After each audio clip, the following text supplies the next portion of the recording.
Topik pembahasan peristiwa penting menjelang proklamasi. Pada 17 Agustus 1945 terjadi peristiwa besar dan bersejarah bagi bangsa Indonesia, yakni peristiwa proklamasi kemerdekaan Indonesia.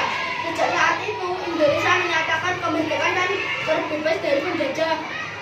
Kejadian ini diawali dengan kekalahan Jepang dari pasukan sekutu karena sekutu pada tanggal 6 dan 9 Agustus 1945. Peristiwa ini dijadikan kesempatan bagi bangsa Indonesia untuk segera membebaskan diri dari penjajah Jepang karena kekosongan kekuasaan, dan berharap Indonesia segera memproklamasikan kemerdekaan pada tanggal 16 Agustus 1945. Melihat itu, pada tanggal 15 Agustus 1945 tokoh pemuda mengadakan rapat kilat.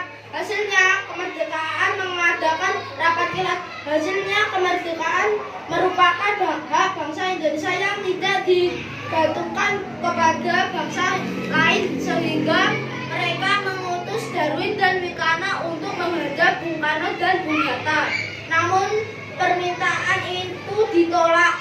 Kejadian tersebut menimbulkan keterangan antara golongan tua dan golongan pemuda, yakni antara perbedaan pendapat antara kedua golongan terkait proklamasi kemerdekaan Indonesia. Hal ini menjadi penyebab utama dibawanya Bung Karno dan Bung Hatta ke Rengas Dengklok, Jawa Barat pada tanggal 16 Agustus 1945 oleh Sukarni, Yusuf Kanto, dan Singgi. Peristiwa ini dilakukan agar Bung Karno dan Bung Hatta tidak terpengaruh dari pihak Jepang dan dapat memproklamasikan kemerdekaan Indonesia dengan kekuatan sendiri.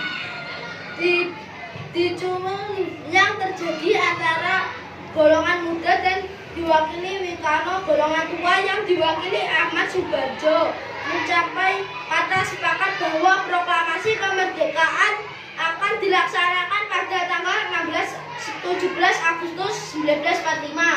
Terima kasih, kami dari kelompok Roif Fahmi dan Naswa izin undur diri.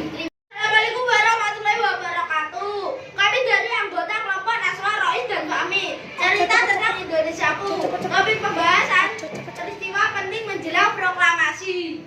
Pada 17 Agustus 1945 terjadi peristiwa besar dan bersejarah bagi bangsa Indonesia, yakni peristiwa proklamasi kemerdekaan Indonesia. Sejak saat itu, kemerdekaan Indonesia